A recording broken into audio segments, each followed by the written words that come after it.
આજે આપણે સાંભળીશું વિજયા એકાદશીની વાર્તા। મહાવદી એકાદશી, તેમનું નામ વિજયા એકાદશી કહેવામાં આવે છે। આ દિવસે ભગવાન શ્રી વિષ્ણુનું વ્રત અને પૂજન કરવામાં આવે છે। માન્યતા એવી છે કે આ વ્રત કરવાથી દરેક કાર્યમાં વિજય મળે છે અને જીવનની અડચણો તમામ દૂર થાય છે।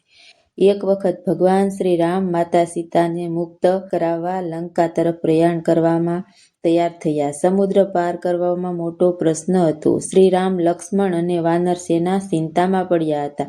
ત્યારે ઋષિ બગદાલભે આવ્યા અને કહ્યું કે હે રઘુનંદન, મહાવદ વિજયા એકાદશીનું વ્રત કરો। આ વ્રતના પ્રભાવથી તમારા કાર્યમાં અવશ્ય વિજય મળશે। શ્રી રામે મહાવદી વિજયા એકાદશીનું વ્રત કર્યું। ભગવાન શ્રી વિષ્ણુનું ભક્તિભાવથી પૂજન કર્યું અને રાત્રિએ જાગરણ કર્યું। વ્રતના પ્રભાવથી તેઓ સમુદ્ર પાર કરી શક્યા અને રાવણ પર વિજય મેળવ્યો। આ રીતે અધર્મ પરનો ધર્મનો વિજય થયો। આથી જે ભક્ત મહાવદી વિજયા એકાદશીનું વ્રત શ્રદ્ધાપૂર્વક કરે છે તેના જીવનમાં સફળતા, શાંતિ અને ભગવાન વિષ્ણુની કૃપા પ્રાપ્ત થાય છે। તો મિત્રો, આ એકાદશીનું વ્રત જરૂર કરવું અને ફળ પણ જરૂર મળે છે। તો અમારી વાર્તા ગમી હોય તો લાઈક કરજો, શેર કરજો, સરસ મજાની કોમેન્ટ કરજો। ફરી મળશું આપણે આવી નવી વાર્તા સુધી। ત્યાં સુધી રાહ જોજો। જય શ્રી કૃષ્ણ, જય શ્રી રામ।